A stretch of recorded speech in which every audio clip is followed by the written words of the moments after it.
Hello, and welcome to episode 7 of the Polished Nerd Podcast. I'm your host, Oliver Cardrick, and joining me is Matthew Patson. Hello. So, it's been a slow news week, to say the least. So the intro of the show might not be as wonderfully... I don't know, I've lost my train of thought already. Might not be as streamlined as normal episodes, but we're still going to go for it. But before because streamlining and continuity are trademarks of ours. Segue. Wait, that doesn't fit there. Oh well, I'm leaving it in. No, it doesn't. So, before we get into the really fun week of things that have happened, what have you been up to this week, Matthew? Nothing. Nothing. I've been very busy with not very interesting things this week. I've just been working. Fair enough. I have finished my first year at university and now no idea what I'm going to do in my life or myself over the summer. So that will be fun. But yeah, so we should probably move on before this gets really boring, which it might have already done. Wow, this has just been like a minute and a quarter of nothing. Welcome to the Polished Nerd Podcast. Hey, hello. So we should probably talk about the biggest thing that's happened in our wonderful country, and that is that there's been a couple of assholes getting married. Yeah, so a bloke with ginger hair married an actress. I don't know. George Clooney was there though. That was cool. Yeah, it's been. Yeah, the royal wedding. As you've probably ascertained by now, we're British, which means we're contractually obligated to care. No. No. I don't know. I'm just very apathetic towards it, and we figured this would be an escape from the wedding that's already happened and will probably remain the talking point of the week despite that. I just hated it mainly because it spent the whole day, the BBC did nothing but cover that, and they made me wait to watch the FA Cup final. Oh, Ollie in the FA Cup final. It was the only decent thing that happened yesterday. So, that's been the royal wedding. We're not going into details about it because we really don't care. Some people got married. It was nice. There were some photos, probably some cake. It's always nice to have something that the country seems to kind of unite itself, unite behind. It's something nice. It's just nice. Consequence-free niceness is what it is. Well, I suppose, considering the next thing... I think people are going out of their way on Facebook to find negative points about it. It's like, just enjoy it. Well, I was going to say, I suppose it's nice to have a little bit of happiness, because the next thing the royals are going to do is the Queen's going to die. Well, the Queen will fill it. Yeah. I suppose. Oh, wow, definitely move on now. Yeah. This has been 3 minutes of, anti-monarchy propaganda and stuttering, so... Oh, it's just the standard podcast goings on. So let's move on to the first piece of news this week. Play Matt's jingle. This week in the news. So this week, our childhood was destroyed by the son of Jim Henson. Yeah, so a trailer came out for a film. It's called The Happy Time Murders. It was a Red Band trailer. It's basically a gritty kind of black humour cop drama set in the world of the Muppets. Such a weird idea. So it's starring Melissa McCarthy. It's directed by the son of Jim Henson, no less, who actually directed some of the original Muppets films. The Muppets Christmas Carol, I think, holds a place in the heart of everyone English, I think. Yeah. So to actually have the Henson name attached to this, you started thinking, oh, the Muppets, they're such a staple of kind of British childhood entertainment. They're such a big part of people's childhoods. And by the end, you've seen a Muppet jizzing on a wall. So for like 30 seconds. Yeah. Go and watch this trailer because it's actually looks like it might be quite entertaining. I can't wait. I think when I first saw this, I was just like, this is kind of both everything I've ever wanted in life and something that I utterly despise. I mean, it looks funny. It looks. I think most of the humour's derived from the setting, the fact that you see it. I mean, we don't see any sort of staple Muppet characters, No. if you want, appear in the trailer. You don't accept. I hope we do. I hope this is the origin of Animal's behaviour, and we see him develop like a crippling heroin addiction or something. Yes. Oh, that'd be amazing. So I don't think we're going to see any of the mainline Muppet characters, but it looks like it could be a laugh. Melissa McCarthy, as I say, is the... can't believe I'm having to say this sentence. Melissa McCarthy is the human lead. And she looks like she might play quite a funny part in it. Well, I mean, a lot of people don't like Melissa McCarthy, but she is really funny when she's given a good script to work with. I mean, Bridesmaids is still one of the funniest comedies of the last 10 years. So yeah, I think it's going to be so good. I really want a Big Bird cameo. That's the one Muppet cameo I want. I know he's Sesame Street, but I want Big Bird as like a crime boss. I think that would be so funny. I mean, you said it yourself. The limitation is that he's not a Muppets character. But he is a Jim Henson creation. Yeah, so, but he's not a Muppet. Well, it pushes itself as a Muppet World film, and I know Big Bird is not a Muppet. Well, yeah, but I suppose who could they have? We could have the Swedish chef cooking meth. Oh, that would be great. Or Bunsen and Beaker doing it. Yeah, no, that would be funny actually. And that explains why Bunsen just goes meat. I mean, yes, good. As I said earlier with Animal, I think that a lot of the Muppets' personalities could be down to sort of permanent brain damage due to drug addictions. Yeah. You know, Animal is like a crippled heroin addict. Yes. Beaker lives his life on LSD. Yeah. Who else have we got? Gonzo. There's no point even trying to explain what's wrong with him. I don't think that's drug related. No, I think his parents are cousins or something. Yeah. Oh, it could be such a good film. I'm really hopeful. Yeah, no, I am as well, actually. As I say, it's kind of, just reading the comments, a lot of people are echoing the sentiment of, what the fuck is this? Who thought this was not necessarily a good idea, but who thought this was an idea, you know? Yeah. An R-rated Muppets movie, because it's kind of brilliant.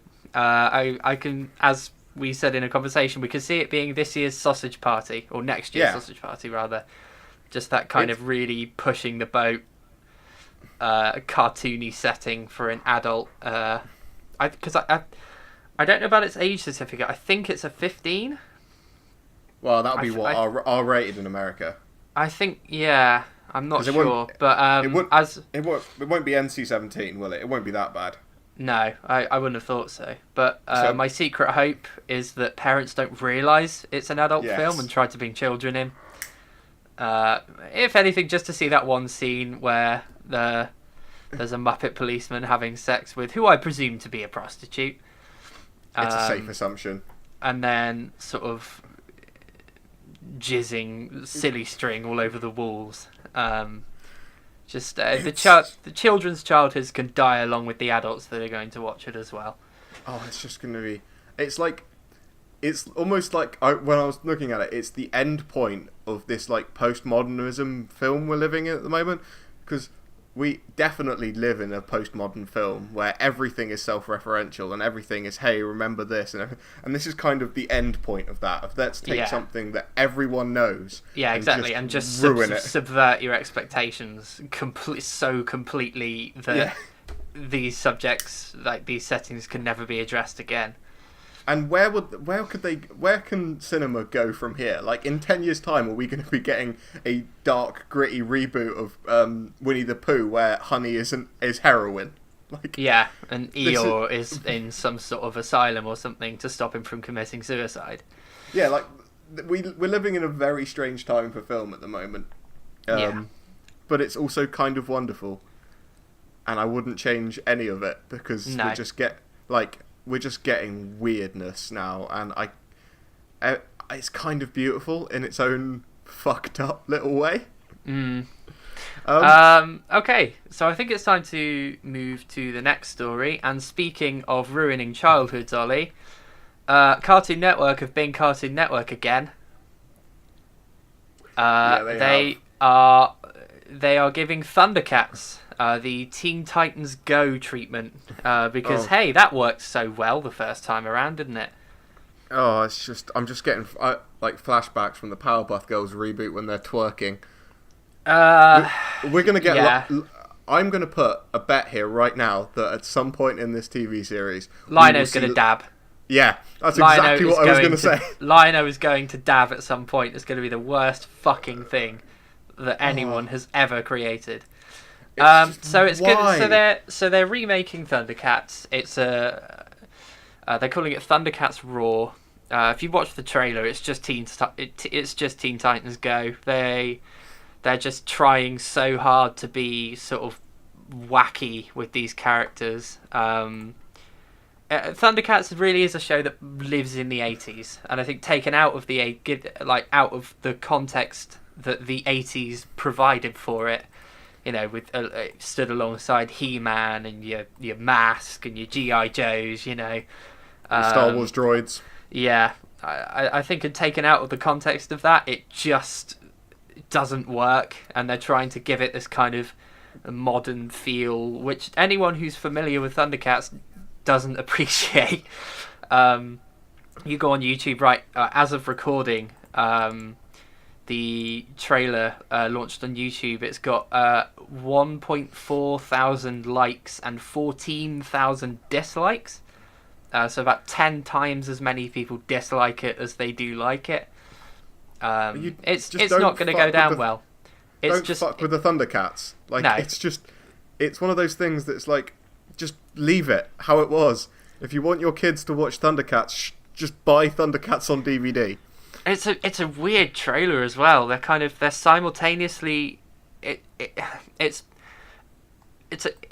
what it seems like. It seems like a guy who doesn't really like the original Thundercats and is trying to portray it as irrelevant.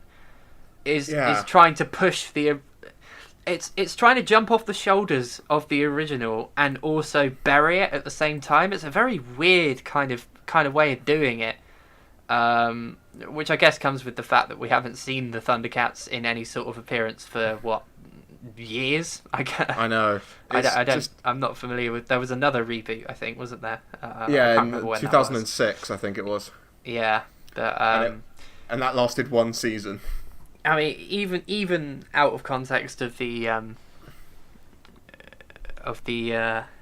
lost my train of thought. Damn it!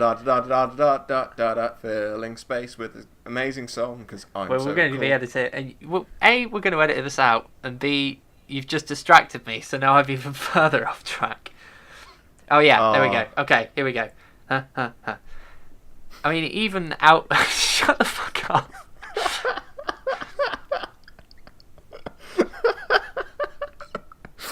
Oh, this is so professional. Okay, even out of context of what it's trying to push, it's just not a very good trailer. You add in the context that it's fucking with this IP that people are invested in.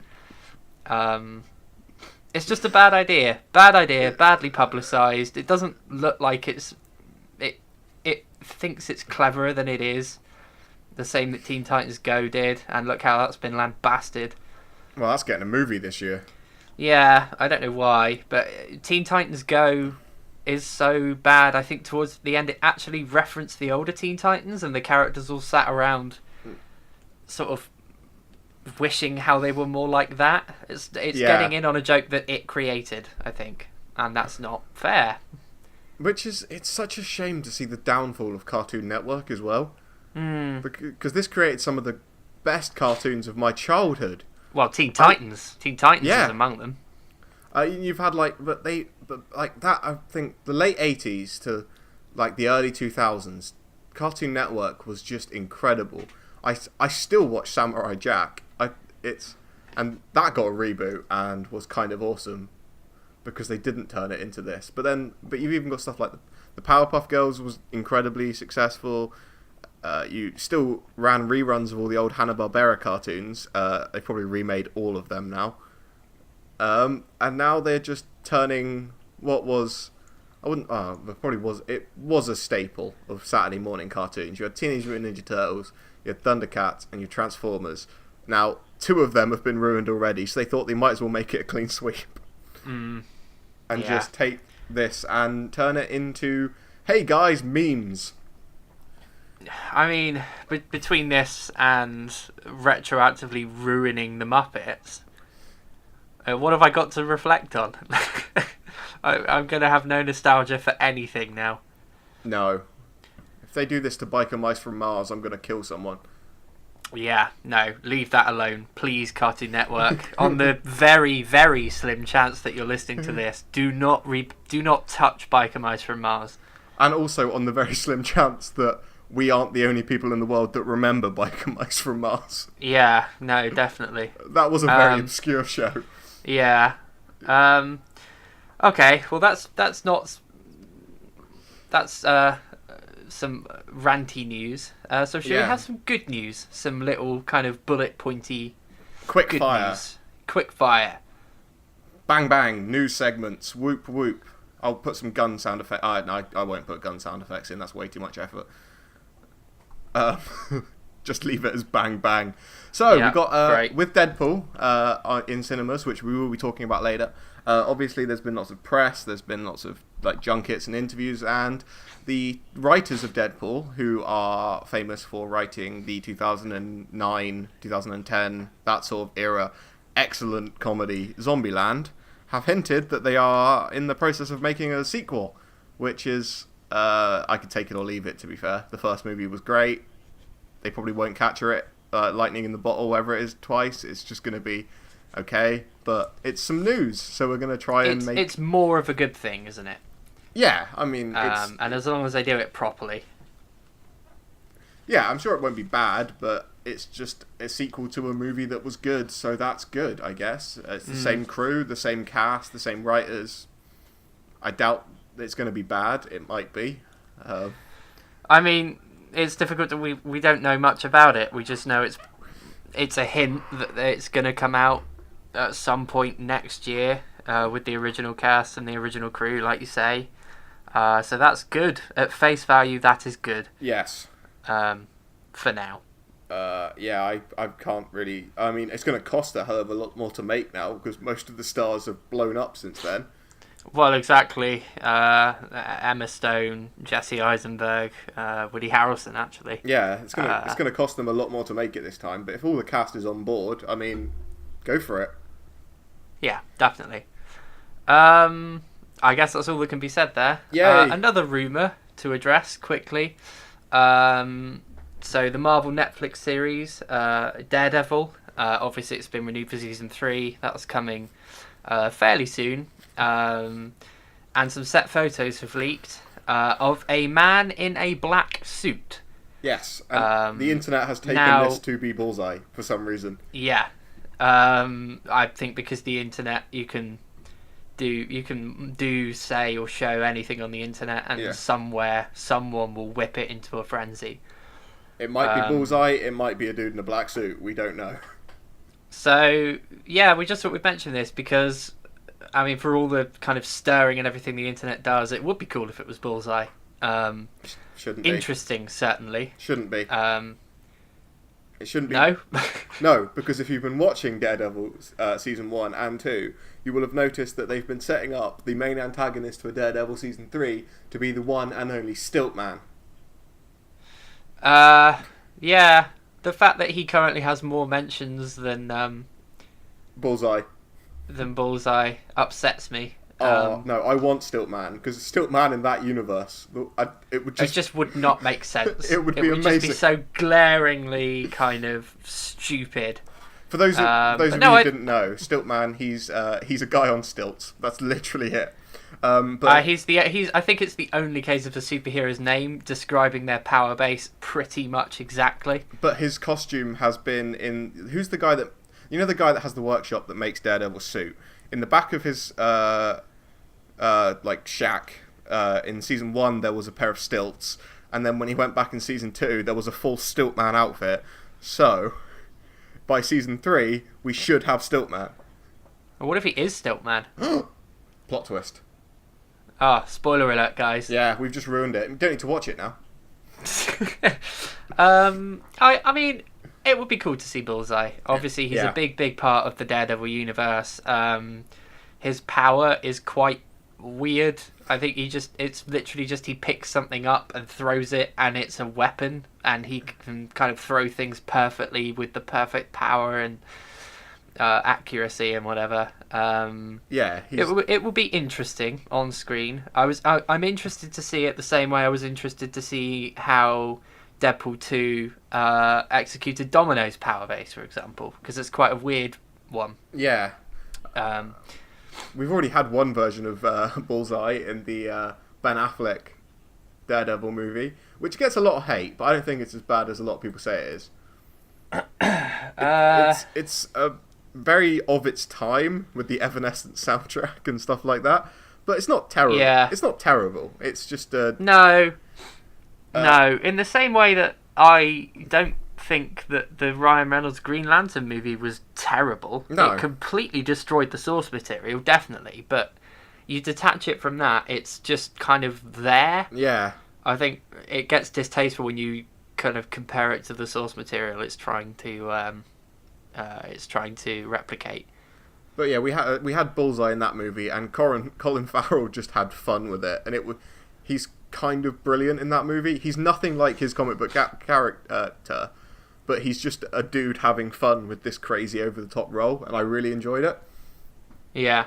No, I am excited. As I say, it's just a photo of a guy in a black suit. Yeah. There's probably a myriad of characters it could be. But obviously, with Bullseye being so integral to Daredevil's universe, it would be cool. It would be cool to see him. Apart from Kingpin, he's like the main antagonist, isn't he? Yeah. But obviously, he's still present, and we presume, will still be having an influence over things. Well, he's probably the one that hired Bullseye, isn't he? Because Bullseye's just a merc. Yeah. So so that's. I mean, we're guessing if they're going to do it, that would be the way they do it. So that's kind of it. Next piece of news: Lego have done it again. They've revealed another spoiler to upcoming DC movie. This is 2 in a row now. Oh wait, no, Justice League was in between. But they. That is certainly not the first instance of spoiling appearances in films. DC in particular, actually, I think they've done it with a couple of Marvel films, but they basically spoiled that Ares was going to be in the Wonder Woman film. I mean, anyone who knows anything about the comics knew that he would be anyway, because it's Ares. Yeah. Wonder Woman's literal main antagonist. It wasn't going to be Cheetah, was it? No, they weren't going to introduce Wonder Woman with someone like Cheetah.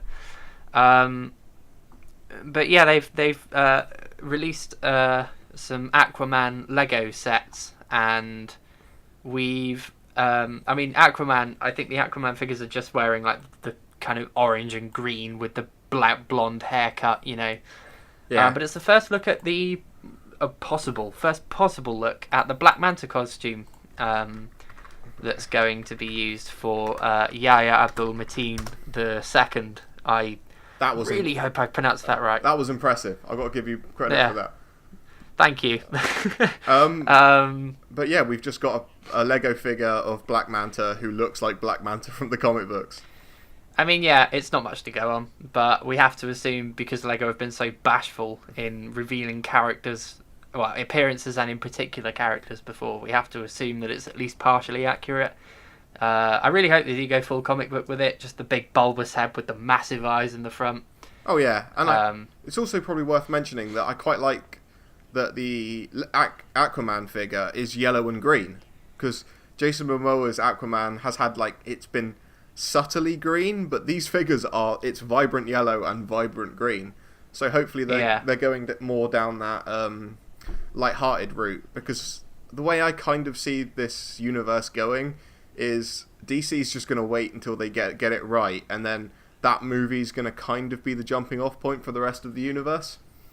I feel like Aquaman or Shazam or one of them are going to be like a really big hit. And if it won't be Aquaman, it will probably be Shazam. Yeah, and then they're just going to go, okay, this is the retrospective start of the universe, and all the movies. Yeah. Like I feel they're still trying to find their overall tone, I think. Yeah, and I feel like this could be do it because this is a movie it's either going to be so weird and out there that it works, like Guardians, or it's going to be a hot mess. Like it's going to fall flat on its face Yeah. and go confused and you just not know what to do and how to tell its stories. But it's James Wan who's directing it, who he rebooted the Fast and the Furious franchise, and look where that's got to now. It's barely the Fast and Furious. It's Fast and Furious in name only, I think. But they have got better. In name and slightly gravelly voice boldy. And what else has he... Oh, he created the Saw franchise, which... Well... The first one was really good. They went a bit... And the second one, they've just been more of it. Yeah. More of it, I think. The first, and he did the Conjuring movies, I think, which... Like, they're good horror... James Wan is a good horror director. I'm not sure how he's going to work with this source material. I don't really want an Aquaman horror film. I mean, horror films can be quite self-aware sometimes. Quite sort of over the top. With their kind of villains and backstories and things in maybe, I guess, flimsily linked the same way that comic book movies can be. We'll have to see, won't we? Yeah. I think Aquaman could be something of a make or break. And we did mention this in our very first episode, but we're going to mention it here again. Just because you're a good horror director does not mean that you are not a good director, because we've had both Sam Raimi and Peter Jackson started off in horror movies. And then went on to be some of the best directors of the last 20 years. Yeah, so not even notable horror movies really. No. I mean, Evil Dead was. Peter Jackson to become the name that he has now, to the point that like in the sort of mid-noughties he could just attach his name to the start of a film. And it would make money. It wasn't King Kong, it was Peter Jackson's King Kong. Yeah. And he made low-budget horror movies. To be that recognisable. Yeah, exactly. So I'm hopeful. Aquaman, if they do it right, it could be a lot of fun. But we've got to look at Black Manta. He looks like Black Manta. I really hope he has a Cajun accent. That's like my one thing. The really thick Cajun accent that he does, like in all the cartoons. I feel like that could sell that character, or it could ruin it. I'm hoping they do it, because this is the thing that I think DC need to learn from Marvel. Is just go for it and people will respond to it. Yeah, absolutely. You've got to kind of really go off the deep end with it. Yeah. DC films have always been more grounded, but I think now they're starting to realise that that's not what draws, ultimately. No. We've been there, done that, I think, enough now that people are looking for more and more ridiculous settings, set pieces, characters. And I really think the coming sort of year could be a chance for DC to start to embrace that a bit. Yeah, I definitely do. They've got some weird movies coming out, and it's the obviously Aquaman, the Shazam, the Black Adam standalone movie we're getting at some point. Yeah, and they've got Green Lantern. That's going to be an interesting one, I think. A reboot of Green Lantern. That will be. I think they're going to have to go balls to the wall crazy with that. I agree. If the Ryan Reynolds film taught us anything, it's that Green Lantern's powers have not aged well. No. In this world of kind of men flying around destroying cities with lasers. Oh look, Green Lantern made a train out of green stuff, and he's gonna throw the train, and it's gonna do a whistle. And also, you can't set a Green Lantern film on Earth. It just doesn't work. No. That needs to be set. It's gonna have to be proper spacey. Yeah, which would be fun. So we've probably talked a way too... We use this Lego thing as an excuse to talk about Aquaman, because it could be good. But, I mean, you can go and look at the things if you want. There's a figure of Aquaman, there's a figure of Mira, and there's a figure of Black Manta. And that's basically all we've got. But it looks promising. So what's next on our list? We are going to have we don't know much about this, but we're just going to have a quick chat about it. And that is the new Xbox One controller, the Duke. Because if you don't know, this is a controller that Microsoft have designed to make gaming more accessible for people with physical disabilities. And I don't fully understand how this controller works because it just goes over my head, all the technical side of it. But for a big company to do something like this is a massive step in the right direction. No, absolutely. Sorry, I was halfway through a drink. That's all right. No, it's really cool. Obviously, it's also a throwback to the original Xbox controllers, to the point that I think there's a button in the middle with the Xbox logo on it, and if you press it, then it starts up. The console will start up with the original Xbox introduction movie, I guess. I don't quite startup screen. That's the word I was looking for. But the fact that they've also kind of taken this step is really great. Yeah, it's really great. Obviously, there really isn't much to say about this because these add-ons. It is fully programmable as well. You can program all the different buttons to be the inputs you want. Whether or not these add-ons will be how you'll acquire them, we don't know.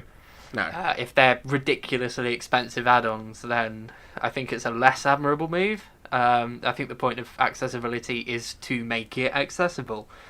And if you are charging, say, someone who wants a certain add-on, like a total of like £20-30 more than someone who doesn't, kind of defies the point of it almost. But we'll see as more about it is released. Yeah, but it's just making gaming more accessible to a wider market of people, and the more people that are playing video games out there, the better. Really, that's all I can say. That's. It's not that they still need that push into the mainstream. They've definitely been there for quite a while now. But it's always if I never really thought about how you'd be able to game if you had a physical disability like this, and just the release of that has suddenly made me think that, oh wait, no, if you had like a really bad disability, you would not be able to play with a controller, and that must really suck. And for Microsoft to finally go, we're going to put an end to that, it's just nice. I think it's at about the right stage to do it as well. I think we're at technologically, in terms of hardware, I think we're at the sort of stage where that sort of thing is now viable. I mean, if you want any more of an idea as to how timing can affect something, look at Nintendo's Virtual Boy. They tried to do VR about 30 years before we could do VR, brilliant. And the result was that everyone had migraines who used it. And the screen was completely red, wasn't it? It was red and black. Yeah. I mean, even now, sort of 2018, VR is still in its kind of baby steps. For Nintendo to attempt something like that as early as they did is bold. I won't say admirable because it was shit, but I think now we're at the right sort of stage where this sort of accessibility technology could actually make a difference and could actually open up the gaming market to people that have never been able to experience it. So yeah, it's just a bit of good, happy news to end on. We'll play Matt's jingle now. That was the news. So, we should probably get on to the main story of the week. So, I don't think we've actually said this. We're talking about Deadpool 2. Yeah! So, I mean, that was probably the longest news segment we've done. That's because we're stalling, I think. Yes, definitely. We're stalling because Deadpool 2 was... just a movie. It was good. It was good, but for us at least, in its most literal sense, it was just a film. Yeah. I said to Matt yesterday that I care about this movie to the point where we have to record this episode of the podcast, but the second we finish recording, I'm probably never going to think about it again. So that's not to say it's a bad movie. No. As Ollie and I discussed, we think actually in terms of writing, in terms of acting, it is actually better than the first film, but it's very difficult to explain. Just coming out of the cinema and just feeling no desire to talk it over, feeling no kind of, I didn't reach out to anyone that I could have done and sort of try to sort of talk about different plot points and what they thought of them. It was very much just there. It's a good film in and of itself, but it's not one that provokes thought. And I know Deadpool is never really the character, the setting to do that, but I don't know. It's difficult to explain. It's going to be difficult to talk about this movie because it's so weird. The best comparison I can give to it is it's just kind of back in the MCU, it felt like Iron Man 3, just sort of there as part of it. It was serviceable as part of the movie franchise, but it wasn't necessary, and I doubt most of you probably forgot it even existed, because that's where Deadpool 2 will go. I think the biggest problem was Deadpool 1 was the complete story of the underdog movie. Everything about it just fell into place, and this film tried to replicate that, but without any of the like pushbacks or hardships that the first film had to deal with. So everything seems fake. So you're always going to have problems following a film like Deadpool, because Deadpool's main advantage was that no one expected anything of it. Yeah. It was a film so kind of counted against. It was introducing a character like Deadpool into what had previously been quite a serious batch of comic book movies. I think Deadpool's inherent silliness kind of set it up for failure, but it succeeded massively. Deadpool pushed the boundaries of what it meant to be a comic book character. And the problem with Deadpool 2 is that when Deadpool 2 tried to kind of yes. Words. When Deadpool 2 kind of tried to do the same thing, the boundaries had been pushed up. By Deadpool. And it no longer kind of felt like it was pushing at any sort of boundaries, because it didn't do anything that new, that refreshing. No, it was more of a good thing. It was more of a good thing, and in the cinema watching it, that's a great thing. But it just feels so kind of inconsequential almost, I think. It's the joke's already been told, and I don't think that this, because Deadpool, the best way in its most simple form, the best way to describe Deadpool is it's a superhero spoof movie, like your Airplanes, like your Scary Movies, like all of those. And I'm just trying to think of any of those that have had successful sequels, because the joke's already been told. Exactly. You've got to do something new to shake the formula up.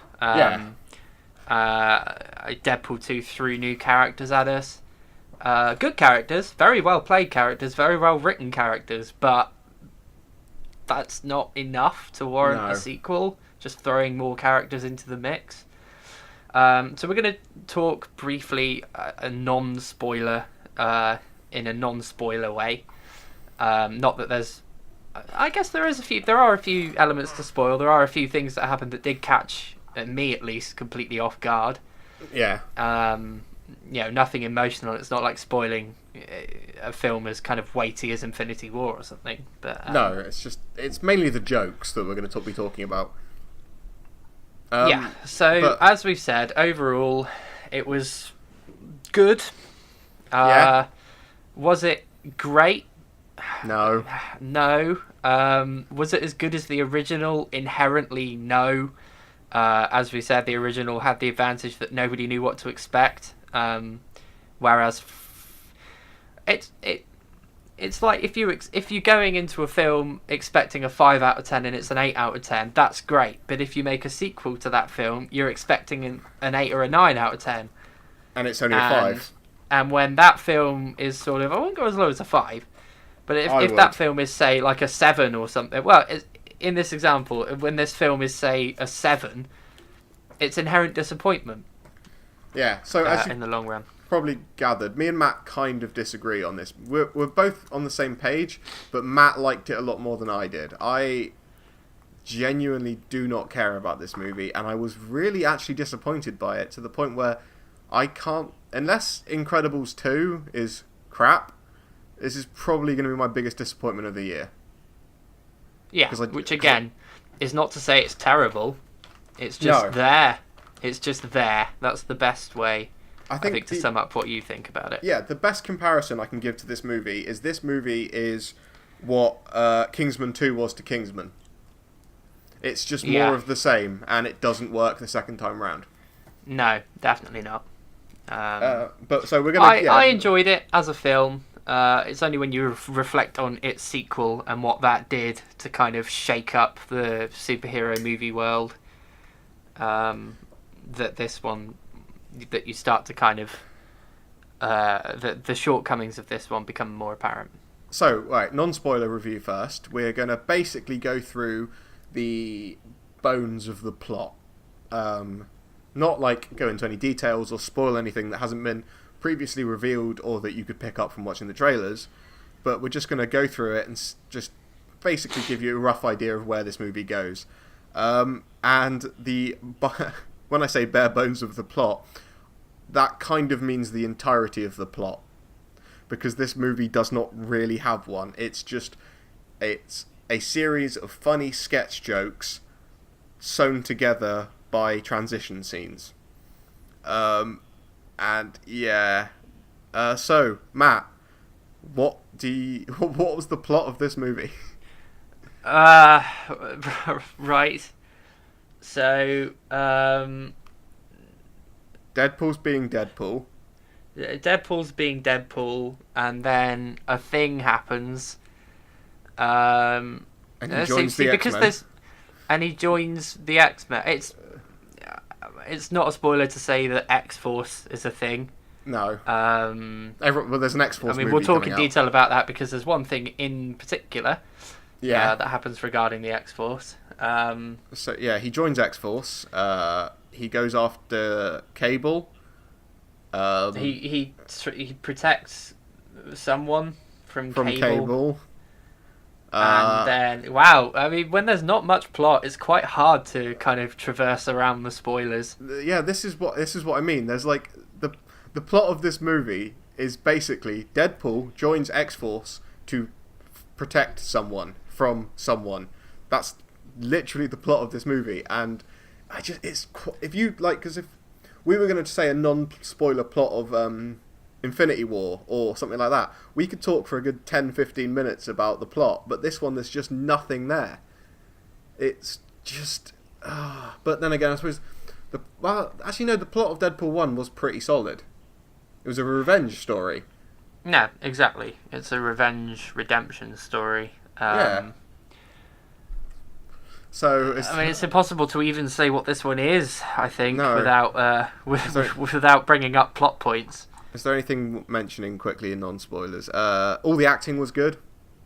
Yeah, I will give that. The acting was good. Josh Brolin has just gone from strength to strength. I think he's a really good Cable.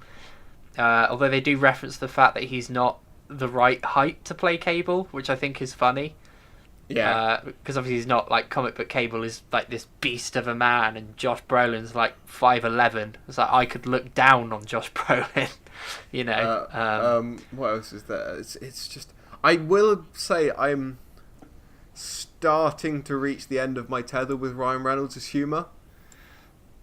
Yeah. It's akin to a child. And I think it's entertaining because it's not a child saying it. But now we've had 2 films of that. It's okay. So I think Ryan Reynolds' interpretation of Deadpool has 2 running jokes. Number 1, dicks. Number 2, hey guys, remember Green Lantern? Yeah, pretty much. I have to say it's getting a little old of Ryan Reynolds mentioning X-Men Origins movies. And Green Lantern in particular. We understand that they didn't go well. We understand that he was in them. And as I say, I don't think either of those movies were terrible. They were misinterpretations, definitely.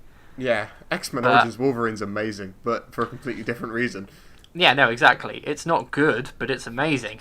So It's like yeah, watching a car crash. Yeah, I think it's the inherent Deadpool problem. Is that Deadpool's whole point is that his humor is just annoying. He's an annoying character, and even if you're doing that to parody him, you're still being a dick. You know. Yeah, it's just over. Like we really can't say much without spoiling. So we just. But Ryan Reynolds has basically. Have no problem with the guy, and when he does care about a role, he gives it his all. But 90% of his career has been just him playing himself. Yeah. And it's just getting. I wouldn't go as far as it's say he's going down the Johnny Depp route, but I think he's maybe on that path of he'll just lose the public's goodwill towards him, just if he doesn't change it up a little bit. I liked Zazie Beetz as Domino. I think I mentioned in a previous episode I was a little bit concerned about how they do Domino. Obviously, such a power unique to her. And they actually execute that really well. There's an entire scene actually where Deadpool is basically on the phone to Domino, telling her how useless her power is. Where there's and while that conversation's playing, there's a really cool kind of single flowing shot without transition of just a series of events that Domino's manipulating using her luck. It's really well executed. It is. And the whole time Deadpool's saying, well, it's not even cinematic. Which I guess brings us on to the fact that they really kick the fourth wall breaks into second gear here. I mean, the pop culture was one thing in the first film, but there's a lot of references here to the scripts, the cinematography. I think Deadpool's catchphrase by the end of the film becomes lazy writing. Really pushing the fact that he's very aware that this is a film. It's Deadpool again. See, I feel there's a difference between parody, between reference and satire. I think the inherent problem with Deadpool is that it's not satirical. He's just kind of going, "Hey, this is bad writing. Hey, hey, look at this and laugh." Yeah, acknowledging something as a flaw does not stop it from being a flaw. No, exactly. You can point and laugh at your own shit as much as you want, but it's still a shit on the table that you're making us look at. It's the best way to... I'm not going to try and claim that this point was mine. Someone else said it. I can't remember who they were. I think it was someone at my university course. The best way to sum up this movie, it's a full cinematic version of the scene from the second Indiana Jones movie where he goes to... two guys are coming at him with swords. He goes to reach to his gun. It's not there, and he winks at the camera.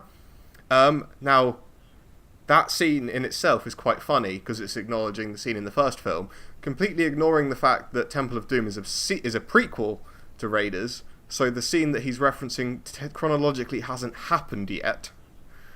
So what is he doing?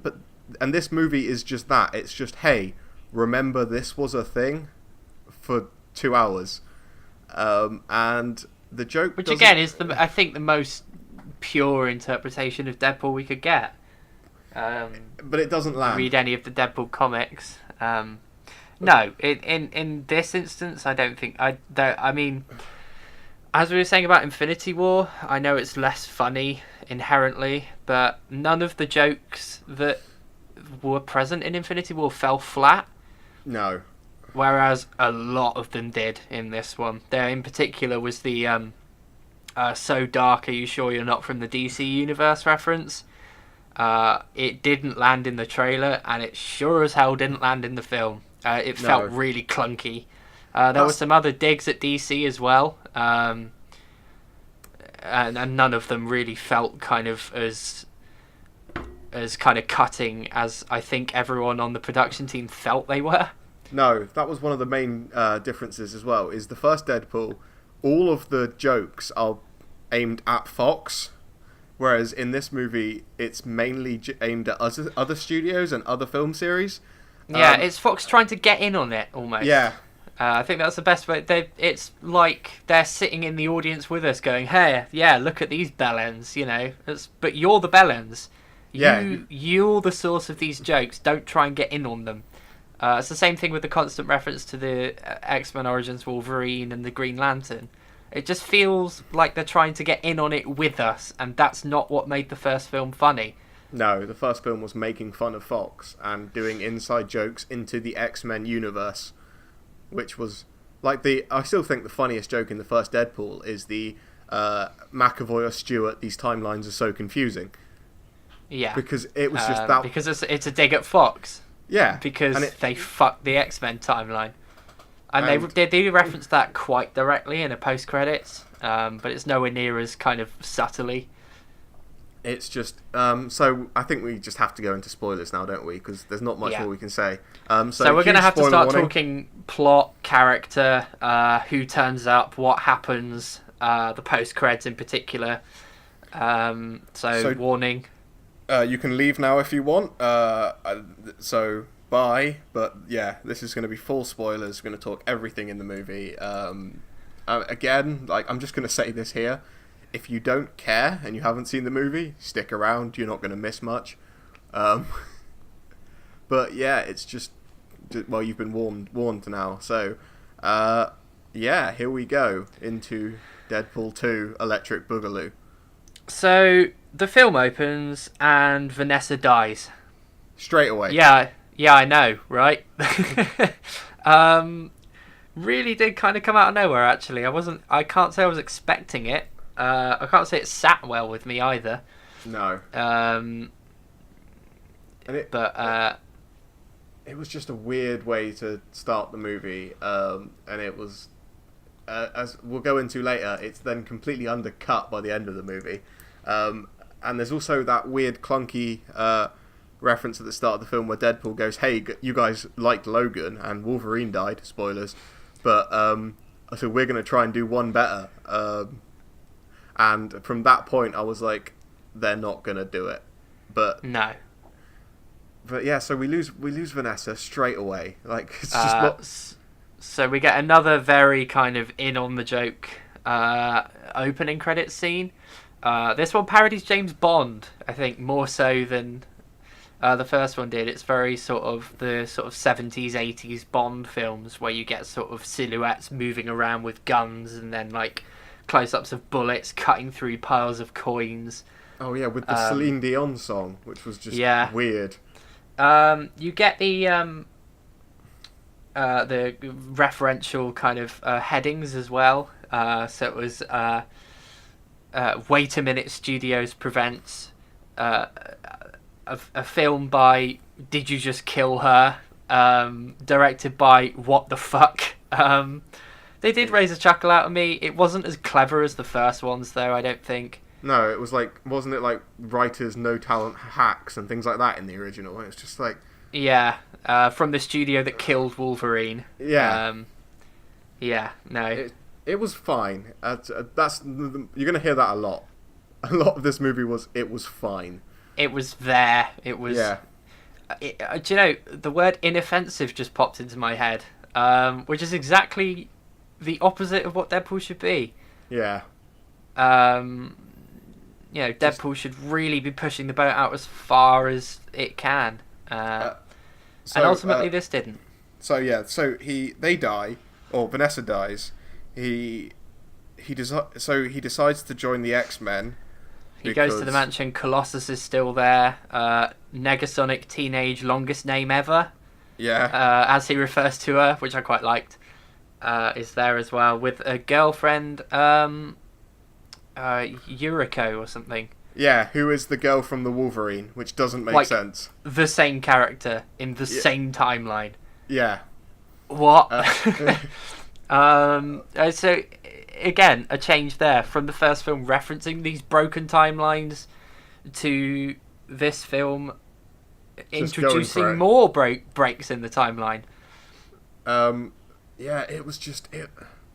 And then there's the weird scene where he's driving around the X mansion in Professor X's chair, which was, I mean, it was that is something Deadpool would do, but it was still just like, where are you going with this? Like, why are you wasting time on scene of just Deadpool? I mean, there is a joke at the end of it, but for like the first few seconds, it's why? A lot of sequences in this film, and there's one in particular that really fucking winds us up. It Goes on too long. In fact, there's two that I can think of. Just sequences drawn out too long, to the point that they become annoying. And again, people will be throwing the word satire around, because that's Deadpool. That's the point. He repeats stuff until it's annoying. It's like, yeah, but that doesn't mean he's not annoying. Okay, let's talk about that scene right now, because it's just it's going to take a while to talk about. Basically, we won't say how, because we'll get into that later, but Deadpool gets ripped in half in this movie, and there's a genuine, like, 3-minute scene of him sat on a sofa with baby legs, and they make non-stop jokes about the fact that he has a baby dick and baby balls. So he's on the sofa with blind Al. Blind Al, and he makes a joke about holding. Oh yeah, can you massage my legs? Oh, your leg's small. That's not my leg. That felt good for me. That made me laugh. Yeah. Then T.J. Miller's character and Domino and Derpinda come in, and they all make individual references about it. One by one, they have one-on-one interactions with Deadpool, each of them one after the other. Yeah. And then Cable's in the room, and then Cable makes jokes about it. Now that is out of place. That's until then, Cable had been completely no nonsense. Yeah. And to have him suddenly talking about baby penises, it's like, It was just a weird scene, and it just, I don't know why or what they were thinking. Like, I know they were just trying to do a funnier version of the baby hand scene from the first one. Yeah. But it just didn't work. And at all. No, I think this film in general, just as we said earlier, too many penis jokes, too many. I know that was the point of the first film, but there were other jokes as well. Yeah. I just feel like it's crude for the sake of it. It's not clever in any way, almost. And it's not like they're stuck with these jokes, because in this movie in particular, there are a lot of jokes that are funnier and cleverer than what was in the first movie.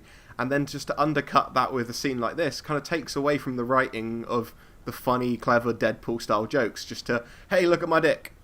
Yeah, and that's definitely. It's like, but anyway, we'll go back to the. So Deadpool decides to join the X-Men. They have another joke of Deadpool going, "Hey, how come there's only 2 of you? Can the studio not afford it?" At which point it cuts behind him, and the entire cast of X-Men Apocalypse is there. This was funny. Actually, it was brilliant.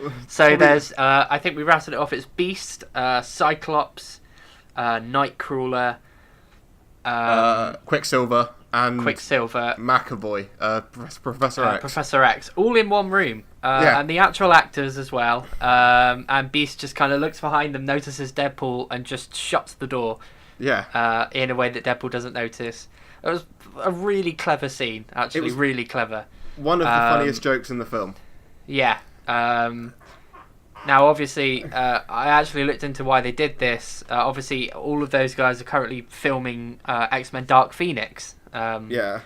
Speaking of broken timelines, the Dark Phoenix saga. And obviously, with all these guys in one place, they just filmed a scene of those guys all being in a room and shutting the door, and then spliced that into the cut of Deadpool 2, and it worked brilliantly. The fact that I had to Google whether they were really there, it worked fantastically. It was just a funny joke. And so then Deadpool joins the X-Men, and they go on their first mission together. And before we talk about that mission, what the hell was up with Deadpool's weird t-shirt thing? Yeah, the X-Men trainee just for the point of every single character to tell him he's a trainee. Yeah. I don't know why that was present. I think it would. I don't think the film would have been affected in any way if it wasn't. No, it was just a weird. They basically just put a weird yellow T-shirt over his costume, but it wasn't like a proper T-shirt. It was like a crop top that stopped just below where his nipples would be. Yeah, and it got caught on his sword holster. He just very clearly just kind of put it on. Yeah, it was just. Again, it was just a weird decision, but that seems to be most of this movie. So during this scene, we're introduced to Fire Fist, who, oh god, he's just so annoying in this movie. So basically, he's a kid who was in a weird mutant orphanage where they torture them. I think is where they were going with that. I think so. Experiment, certainly. Yeah, and he's just a kid that can make fire on his hands, but he's just an annoying, arrogant, small child who... He's basically like Scrappy-Doo. Just, essentially. Just really irritating, and he's there for the entire movie. And the kid was an alright actor, he was just given a terrible character to play. Yeah. And they made him fat as well. Yeah. I did some research. Fire Fist is not a fat character. It's never once mentioned that he is. They just kind of made the film character fat for the sake of fat jokes, I think. Yeah, that's... So, what happens next? Jesus, I cannot remember this movie's plot. So Deadpool shoots one of these guys that's holding the kid, Russell. The guy's name is. He shoots like the deputy principal or something, doesn't he? Yeah, so he gets this plot device MacGuffin mutant power neutering collar put on him and goes to the icebox, a mutant prison, essentially. But if they have that kind of technology, mutants shouldn't be a threat to this universe. No, I mean, the problem with introducing something like that is how long has that existed? Why have any mutants ever stepped out of line in any sort of threatening way? And also, if that sort of technology exists, why don't they just cure mutations at birth or something? It just doesn't make any sense. But yeah, he's in prison, so Deadpool, I think he genuinely quotes it as his only superpower at this point is stage 4 cancer. Yeah. So he's dying, basically. And Russell's there. Obviously, yeah. Doesn't he hide a pen in his ass? Isn't that an ongoing joke? Yeah, that there's a pen in his prison purse. Oh god. I think that's what he refers to. Yeah, he does. If not, then I don't know where I pulled that term from. No, he does. It's his prison purse or his prison wallet or something like that, and it's just why? It's not funny. So we see Cable then. Our first introduction to Cable. Now, Cable overall, I think, has played really well. Oh yeah, he's brilliant. As I say, Josh Brolin was just everything that Cable was meant to be. Just no nonsense. It's very difficult to see past the fact that he's the voice for Thanos. Yeah. I genuinely believed at some points that I was listening to Thanos, and then when Cable, I shan't say the word, but when Cable drops the C-bomb about halfway through the film, it's very jarring. It's quite good that a film so steeped in language can still give that word such an impact. Yeah, it was. He was brilliant. Cable was just amazing in this movie, and I can't think of a single apart from the weird dick jokes he made about the baby dick. He's solid all the way through. Well, until the very end, but we'll get onto that when we get to it. Well, he's exactly as kind of intolerant of Deadpool as he should have been, even when they, foreshadowing alert later on, team up. So, Deadpool and Russell somehow escape the prison. I can't remember how they do it. Oh god, how did they do it? No, Russell stays there, doesn't he? And Deadpool gets out. Basically, Cable and Deadpool get blown out of the side of it by Cable's massive gun thing. And yeah, Russell stays in because he meets up with another character who's in this movie. Which do you want to talk about now, Matthew? So there's a big kind of foreshadowing moment, and there's a Deadpool turn to camera moment. Basically says that it's foreshadowing. It's a big prison, maximum security. There's kind of tremors whenever this guy in it walks around. It's Juggernaut. It's Juggernaut. Which is cool. It was cool. Which was cool. It was great to see Juggernaut. It was great to see a Juggernaut that's not Vinnie Jones. It was cool to see Juggernaut in a proper full face helmet at kind of Juggernaut proportion as well. Oh yeah, he's like 8 foot tall or something in yeah, this. he's as he should have been shaped, not just a regular dude, a regular ex-footballer. Oh god, that was such a fucking bad film. Right. So Russell essentially befriends Juggernaut, who at this point we don't know that it's Juggernaut. No. Just a dude with a massive hand is all we see. Yeah. So they are. So all the members of the prison, Deadpool learns, are going to be transported via truck. So this is the point. I don't know if we said Deadpool's basically fallen out with Colossus and Negasonic, jargon MacGuffin at this point. Yeah. Because he shot this dude in the head without sort of bringing him to justice. Who was torturing children. Yeah. So Deadpool basically says he needs to build an X-Force. So he holds auditions for the members of the X-Force. So we get, obviously, all of the footage we've seen in trailers. These guys, they're introduced. We learn more about their powers. So there's... who do we get? We got Peter, who's just a dude. Yeah, I'm very surprised they kept that in. I thought he was a bait for somebody else to be joining the team. But no, Peter is in the film. Don't worry. He's actually in a post-credit scene as well, which is funny. Yeah. Who's do we got? We got Bedlam, played by Terry Crews. Shatterstar, who I can't remember who played him. Domino, who we've already talked about. Yeah, played by Zazie Beetz. Did you say his name was the Regurgitator? No, that's what I guessed it was. Oh, okay. But a guy with acid spit, played by Bill Skarsgård, I think that's how you say it, who was It, or Pennywise the Clown. Yeah, he was Pennywise the Clown, yeah. And the Vanisher, who we will talk about in a bit, because he's a brilliant... So there's a funny joke about the Vanisher's audition. Obviously, the Vanisher's power is that he's completely invisible. So Deadpool and... I keep forgetting the name of his character. T.J. Miller. I will look up the character's name. So Deadpool and the character's name are kind of talking with the Vanisher, asking him questions. And as it turns out, he's just not there yet. Yeah. I thought that was quite a clever joke. Weasel. His name is Weasel. Weasel, that's it. So Weasel.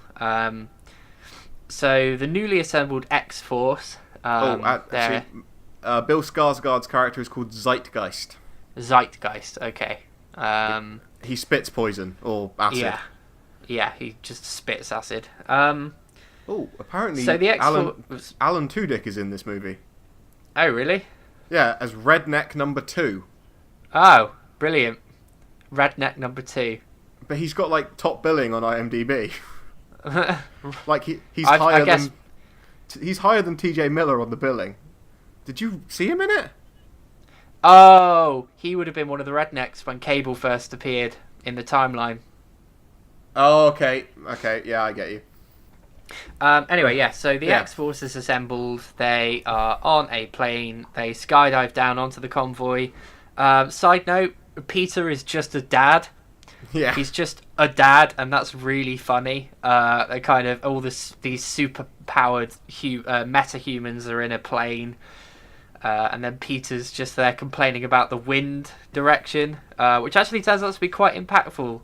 And for example, when they're all jumping out of the plane, everyone sort of jumps straight off of the ramp, apart from Peter, who sort of sits down the same way a child gets into a swimming pool. Kind of sits on the edge of the ramp, and then Deadpool pushes him off. But So in a twist that I didn't see coming and actually no, thought was quite clever, the X-Force all die apart from Domino. and they all die brutally. So Deadpool gets caught on a billboard, Yeah. next to which, on the billboard, it actually says "Puppet Show at 12," which is really funny considering these guys are all coming down on parachutes. So Deadpool's sort of looking up, and all these guys are flying around everywhere. They can't control themselves. I think Bedlam, Terry Crews' character, flies into a bus. Yep. Zeitgeist flies into a wood chipper. Peter actually lands safely, again, hilariously. Yeah. Goes to help Zeitgeist, who kind of, as he gets sucked into the wood chipper, spits acid on Peter. And he so melts. Peter dies as well. The Vanisher flies into a power line, and we actually see his normal form zapping in and out. The Vanisher's played by Brad Pitt. Yeah. The Vanisher is played by Brad Pitt, and Brad Pitt has probably about a second and a half of screen time. I thought it was really refreshing that actually the X-Force, that indeed the trailers have been built around, and obviously Terry Crews taking care of most of the interviews about the film, actually turned out to be so inconsequential. It makes everything retrospectively quite funny. Yeah, they're in the movie for maximum 5 minutes. Yeah. They appear, they say what their powers are, and then they die, and that's it.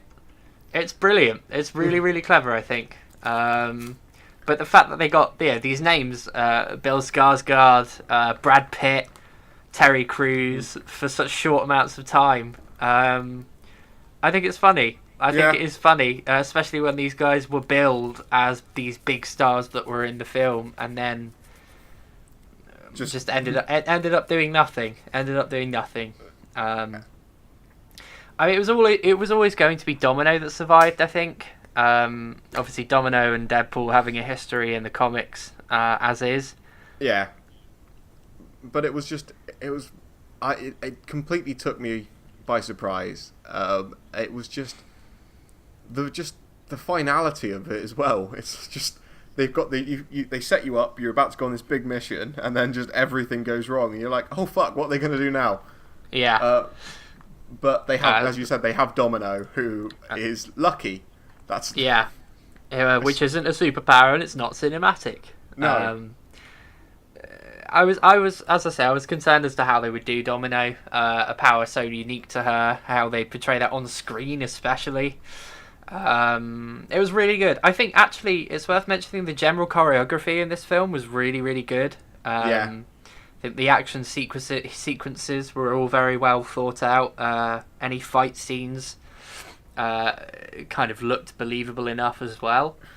I'm glad there wasn't much like shaky cam, which seems to be in every action movie at the moment. Definitely. The action comes from what's happening, not from the effects over it. So there's a really long scene, basically an introduction to Domino's power. Deadpool, I think, is on a mic with her, telling her what a stupid power luck is, how it's rubbish, it's not going to help, it's not cinematic, blah, blah, blah. And as I said earlier, there's a really long, continuous shot jumping from, like, for example, Domino knocks a lamppost over, that lamppost causes a car to crash, and then, as if luck would have it, that car crashes into a gas station, the gas station blows up, there's a projectile that flies at exactly the right place. It was a really good way to introduce her power, I think. Yeah, it was. And then she gets thrown from the truck, and she lands on an inflatable bear, doesn't she? Is that? Yeah. I think an inflatable penguin, I think, actually. I can't remember. Or panda. It was either a penguin or a panda. So they have a big fight on this transport truck. This one that all the prisoners are on. It's Cable catches up from to the trailer him as well. There's a really funny scene, actually, where Deadpool tries to be Cable. One of the trailers is detached of this convoy lorry. Cable, basically, as the trailer rolls over, Cable jumps in a really kind of slow-mo action badass moment onto the back of the trailer. Deadpool tries to do the same thing. yelling, "I got this, I got this," and then just goes, "Oh no, I don't," and then just falls on the floor. Yeah. That kind of falling flat on your face humor. Same thing with the X-Force. It's just quite funny on a base level. It's quite funny. This was the best scene in the movie. This chase. Most of it was in the trailers, so you've probably seen most of the scenes if you haven't already seen the movie. Although if you're in this part of the review, you probably have seen the movie. But it was just a fun action scene. You had a callback to the opening of X-Men Origins with the trying to cut the bullets in half like Deadpool does in that movie, but just ends up getting shot. Yeah, that joke was in the trailers, I believe. Although, interestingly, in the trailers he says, "Wow, your bullets are fast." In the film, he just says, "Ow." Yeah, I thought that was quite interesting, actually. That happens, I think, as well with Deadpool referencing the fact that Josh Brolin is Thanos, instead of directly to camera, like it was in the trailer. He just kind of refers to him as Thanos once, and that's it. And I think that's clever. That kind of fast-paced humor. it worked better. Yeah, it kind of glosses over how hard some of the jokes can fall sometimes. Yeah, but this was a solid scene in the movie. And so they try to free the prisoners. They end up releasing the Juggernaut. Yeah, the Russell ends up opening this mystery guy's cell. This mystery guy's massive arm comes out and just punches the floor. The truck flips up. The road underneath it just completely disintegrates. And we have the Juggernaut. And the Juggernaut's there. He's voiced by Ryan Reynolds. I didn't realise this until after the film. In the credits, the Juggernaut is credited as being played by himself. But it was actually Ryan Reynolds that voiced him. Ryan Reynolds did the face capture as well. As I said, it's a proper comic book appearance for the Juggernaut. Kind of massive dude, full face helmet. When he pops out of his cell, Deadpool kind of starts nerding out, which is quite funny. That was quite good, yeah. He quotes like the title that I believe to be the debut for the Punisher. It was Uncanny X-Men. I forget the number, something like 143, something like that. Just talking about how much of a massive fan he is. The Juggernaut just says, "I'm going to rip you in half now," and then just tears Deadpool in half. Interesting little thing that's never directly referenced. For the rest of the movie, Deadpool's holding his legs on with duct tape. Yeah, it's brilliant. Which is interesting. I've just done some more research, and I said that Alan Tudyk was one of the rednecks at the start. The other redneck was Matt Damon. Oh, really? Yeah. Oh, really? Wow, so that's 2 Marvel films for Matt Damon and a total of, like...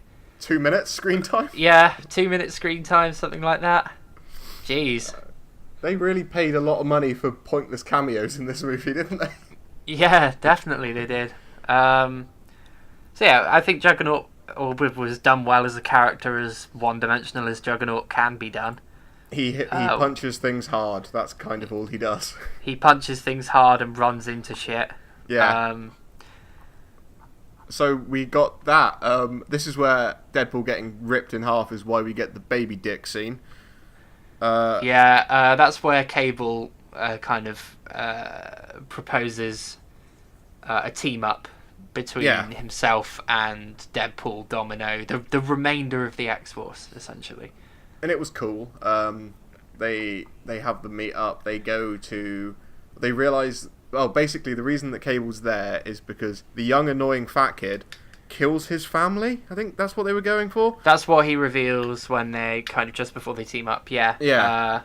So he kills their family in the future. So he time travels back to when this kid first got a taste for killing. Cable's initial goal is to kill this kid. Yeah. Deadpool, through kind of, I guess, hallucinatory conversations with his dead girlfriend. She tells him that his heart's not in the right place, and he interprets that as he can't let this child die at the hands of Cable. He's got to try and help him. It's a contrived plot, but yeah, Cable wants to straight up murder a kid. So Deadpool says that he wants to try and stop the kid from killing, which is not a Deadpool thing to do. No, not really. I mean, there's this whole. I think Deadpool as a comic book character is completely impossible to interpret on film. Yeah. Because it's to a much broader audience, and Deadpool is such a. His fans are familiar with his gimmicks, and they see past how annoying they are, I suppose. This the movie best way to put it. Tried to turn Deadpool into a hero, which didn't really work. But anyway, they go to try and stop Fire Fist from killing the headmaster at the school that he was tortured at, and they get there just in time, don't they? Just as Juggernaut and Russell, I refuse to call him Fire Fist, Russell, get to the front door of this school. And they they try to talk him down, but that doesn't work. Deadpool gets blown up by Fire Fist. Yeah. Colossus and Negasonic and Yuriko. I really hope her name's Yuriko, and I'm not just using the wrong name. It's something like that. That's all that matters. They show up. Deadpool reference. Colossus and Juggernaut have a fight. Deadpool references that it's going to be entirely CGI. At this point in the film, I thought, wow, Colossus and Juggernaut are not well matched at all. And we actually see that. We actually see like Colossus charge in, and then Juggernaut just beat him down and like stamp on Colossus's head. Yeah. So that was quite refreshing, actually. Deadpool gets his suit turned into his X-Force suit because of dust. So later on, I think it's Cable. Domino goes into the school, frees all these children. There's another really cool sequence of luck events. Where basically just things falling over leads to the entire enemy force being killed. So Deadpool and Cable approach Russell. They try and talk him down. He blasts them. Deadpool gets up, tries to talk him down again. Russell blasts him. Like you say, the Deadpool's suit is charred black and white, which is a reference to his X-Force suit. Just the black and white suit that he cool wears nod. in the X-Force run. It was a nice nod, and the fact that Deadpool didn't immediately look down and go, "Ooh, I like this." Yeah, or wink at the camera or something. Yeah, exactly. So Deadpool actually ends up calling Russell's bluff. He gets out this mutant power-suppressing MacGuffin plot device collar and puts it on and says, "If you want to kill someone, make it me." So Russell hesitates. There's a slow motion scene where Cable mouths the words "fuck this," which is quite funny because you can't hear him say it. You just see him say "fuck this." Dives for a pistol, takes a shot at Russell. Deadpool actually jumps in the way of this bullet, and then we're meant to believe that he dies. There's a very emotional scene. He goes around. Well, very emotional. It wasn't really. But he goes around sort of addressing all of the characters there, sort of saying goodbye to them all, and then he dies. But then he goes, "Oh, actually, before I go," and then says something else, and then dies, and then says, "Oh no, it's just so hard to go," and then dies. So as we were saying earlier, just repetition. Repetition alone is only funny to a point, especially when it follows a scene like that. It just doesn't work particularly well. Do you know what we actually forgot to mention. mention. What? Oh, I was just saying we forgot to mention Domino's recruitment scene. When Deadpool's recruiting the X-Force members and he interviews Domino, there's a really long, drawn-out yes and no. Oh, God, Deadpool says, "Luck isn't a superpower." Domino says, "Yes, it is." "No, it isn't." "Yes, it is." "No, it isn't." "I'm going to say, yes, it is." "I'm going to meet you halfway and say, no, it isn't." No. Really felt like we're going to do something with that joke, and they just didn't. No. That was a lot of the jokes were just overplayed in this movie, and that was one of the main problems where I think the comedy didn't land. But as I was going to say, with the scene where Deadpool dies and then comes back and then dies and then comes back, when I was watching that, I just thought, oh my god, Deadpool has reached a point where it is stealing jokes from Little Britain. That is a bad place for a Deadpool movie to be. Wow, that's true, actually. I forgot that. Oh, God. If anyone remembers Little Britain, if anyone that's listening to this isn't English, then I apologise for Little Britain. Even though I had nothing to do with it, I am sorry that it existed. Yeah, and there's a joke in that where basically one of the characters is an old man on his deathbed, and he dies, his family starts crying, he comes back, he just says, oh no, actually, before I go, oh no, this is the end. And then there's silence and everyone cries, and then he gets up out of bed and says, I must just use the bathroom before I go. So Deadpool stole a joke from Little Britain. It's just, why? It wasn't funny. Wow, I did not realise that. That's bad. That's very bad. So finally, I guess, Deadpool dies. There's the hallucinatory scene where he goes back. He's with Vanessa. He says, oh, I'm together with you. Vanessa says, no, it's not your time. People need helping. Yeah. And then Cable does something that would go on to take the weight out of everything that had just happened. Yeah. So Cable this whole time has been carrying around like a charred teddy bear that he took from the corpse of his daughter. As a kind of sign as to whether or not the timeline had changed so that Fire Fist didn't kill his family. Yeah. So the teddy bear, following Deadpool's intervention, it returns to normal, basically. It returns to normal, so his family live. So instead of going home to see his family, Cable goes back in time to just before Deadpool goes into the school.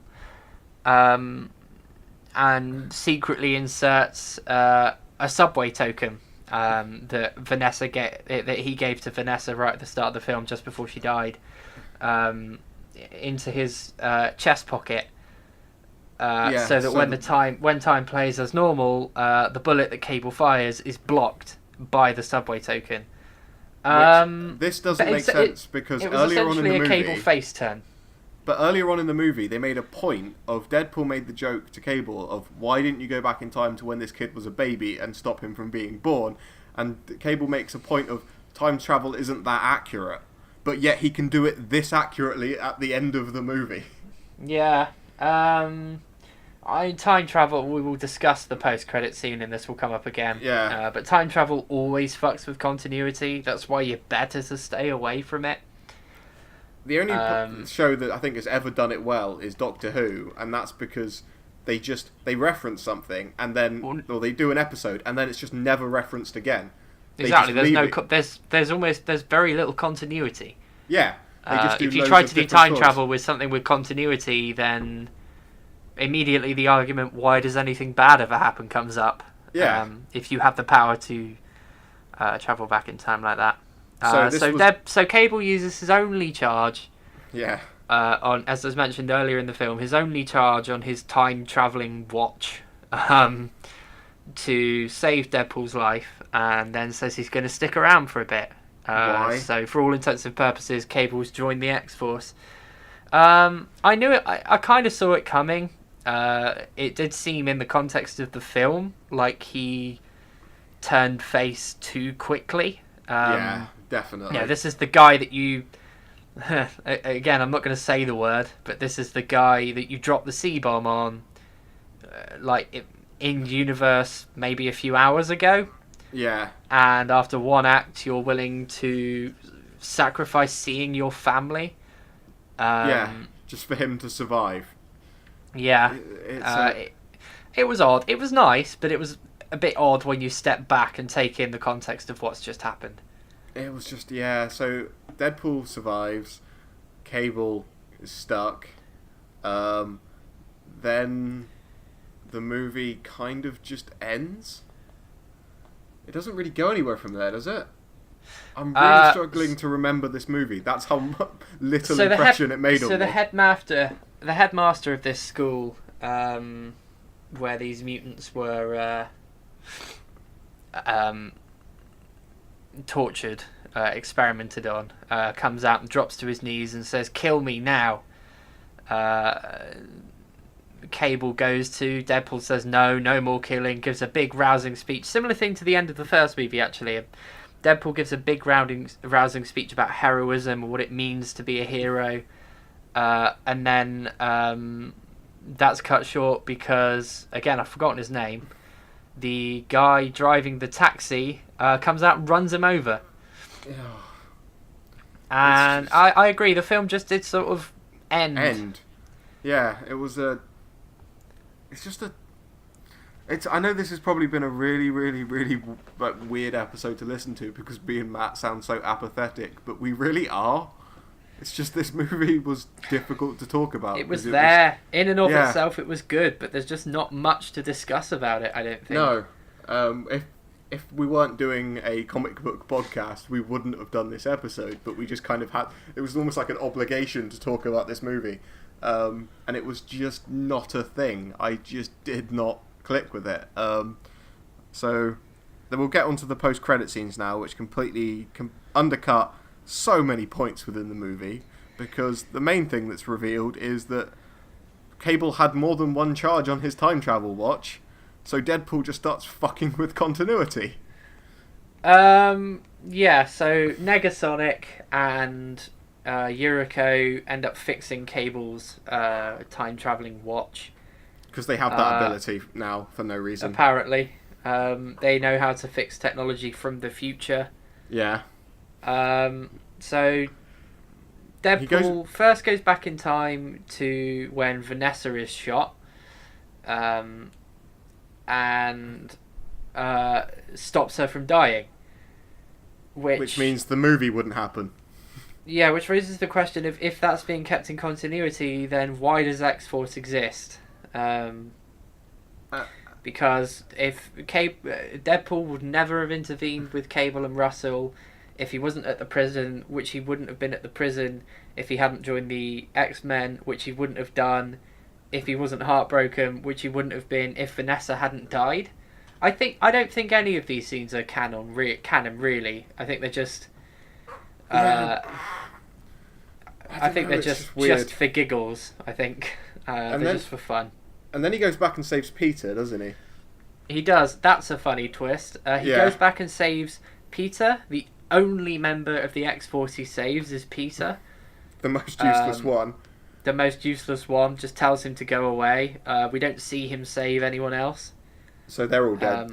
It's still in continuity. We've got to assume that they're all dead. So Peter lives. He then goes back in time. I quite like this scene. It's a culmination of all of the jokes we've had about X-Men Origins, and it's an embrace, I think, of the fact that A, timelines were fucked up, and B, time travel fucks everything up. We have footage spliced in from X-Men Origins Wolverine. The scene where the big metal gates open, and then that film's interpretation of Deadpool is stood there, and Hugh Jackman sort of says, "Oh, guess Stryker finally found a way to shut you up." And then the Deadpool from this film comes out and shoots that Deadpool in the head, which is quite funny. And then he stands there and says, "Don't mind me, I'm just cleaning up the timelines. I love you, Wolverine." And then shoots this other Deadpool a couple more times. As I say, it's quite funny. Yeah, that's what the post-credit scenes in the Deadpool movie should be. Just silly jokes. Not kind of this... Yeah, the first one specifically. It's just... And again, then there's another post-credits where Deadpool shoots Ryan Reynolds in the head when he's looking at the Green Lantern script. And then says, "You're welcome, Canada," which is quite a funny post-credits joke, actually. That one would work. It's just, I'm just so done with this movie. I know, we've talked about all the basic plot points and what we thought about them. I guess it's final thoughts time. Ollie, do you think it's worth going to watch this film? No. If you liked the sequel, if you liked the first one, you're going to be disappointed by this one. And if you didn't like the first one, you're going to hate this movie. So I would recommend... I mean, if you can get cheap cinema tickets on like a Monday or a matinee on a Saturday for like a couple of quid, it's not offensive. It'd be fine. Go watch it. But I mean, it'll be on Sky or Netflix or something in the next year. So just wait till that. You're not going to miss anything. That is true, actually, because it's trying to emulate the first, but isn't as good. It alienates fans of the first by not being as good, and outright rejects fans of the second by trying to be the same thing. Yeah, it's just... what about you? What would you recommend? I'm honestly on the fence, because this movie in and of itself I enjoyed. It was a fun movie, and at its core that's what it should be. It's only kind of when you consider this film's place and when you talk about its plot that I start to get indifferent about it. If you're ready to go and watch it and take it in at face value, I would say it's worth a watch. Yeah, I'll agree with that. And if you're a fan of the first movie, like, you're not gonna... I suppose it's a bit harsh to say you're gonna hate this movie. It's gonna be a disappointment. I think the biggest problem this movie has is it came out less than a month after what is probably the pinnacle of what a superhero movie can be. Yeah. And that's just going to affect its... Because it's not even on the same level as what Marvel are doing at the moment. No. And I think that might be why it feels so weightless, is because it sort of followed a film that has 10 years of weight on it. Yeah. I know it's not the same continuity, I know it's not the same universe, but the point is... it's Infinity War, generally well received, been hyped for however many years, and that's followed with just another Deadpool film. It's just another Deadpool film, and that I think when something's trying to be zany, it's not good if you can summarize it in a few words. And I just think this one is another Deadpool film. It's inoffensive. Fine. It's inoffensive, which isn't what Deadpool should be, but it's what it is, and at face value, it's all right. I imagine it'd be quite fun to watch if you were drunk. Yeah, definitely. Actually, that's about the quality of this movie. It's just a popcorn flick. It's something that you go in, you have a good time watching, and then you never think about it again. Yeah, again, I came out of the first Deadpool kind of buzzing with questions, talking to loads of people, trying to kind of grasp what I'd just seen. This one, I was just like, okay. I went... sort of came home, sat down, had a cup of tea, and moved on. Yeah. But I saw the first Deadpool film 4 times in cinema. Yeah, no, I think I was something similar, and since it came onto Netflix, I've rewatched it. Yeah, it's just it was. I think I might rewatch it now, actually, just to make myself feel a bit better. Oh yeah, I've got the Blu-ray somewhere. So it's just, but it's fine. It's just, I'll probably watch it again when it comes out on Netflix, and maybe, I don't know, just it might have grown on me by then. But just my initial thoughts after seeing the movie was, it was just fine. So there we go. Deadpool 2, it was fine. I mean, it's middle of the road. If I had to... I made it clear that I don't like numbering systems. I think they're a bit arbitrary to sum up paragraphs and paragraphs of talking in a number. If I had to pick one, probably a 6.5 maybe. Yeah, I'd agree with that. It was there, it was fun. But it lacked consequence, and it's a shame, really, because now that I think I'm right in saying that Disney now own the rights to Deadpool, we're probably not going to get another Deadpool solo movie. No, we've got that's a shame, because but that's it. And that's a shame, because the first film really did change the game, even as far as even in terms of the MCU. It changed how MCU films were written, how they kind of got their jokes across. Spider-Man was based on Deadpool. And it's a shame to see the kind of just boundary death. pusher become so kind of generic. Yeah. in its presentation. Well, we're not saying that Disney won't do anything with Deadpool. We just won't get this Deadpool. No, Disney will be will not do watered this. down. No, I don't think so. Yeah, well, it's probably gonna be, I mean, judging by the box office numbers, me and Matt know nothing, because this is on track to become the biggest R-rated movie of all time. So people are obviously responding to it really well, and I'm glad that some people are finding enjoyment in this. It's great. Of course it is. I'm really sorry that this episode has been so boring. It's just we are not interested in this film. Next giving us nothing to talk about. Yeah. Next week will be better because we're going to go and see the new Star Wars movie, and me and Matt love Star Wars, so if this is a good movie, we're going to have a lot to say. If this is a bad movie, basically we're going to have a lot to say about that movie no matter what. We're going to have a lot to say. Maybe even a two-parter's worth. Considering our review of The Last Jedi, the total length was longer than The Last Jedi. Yeah. I think we could be on for a bit of a long episode. So it's been a bit of a lull this week because it's been a bit of a lull in the movie and the news. There hasn't really been much news this week. And the news, thanks Prince Harry, you ginger prick. That's a tagline for the episode. Excellent.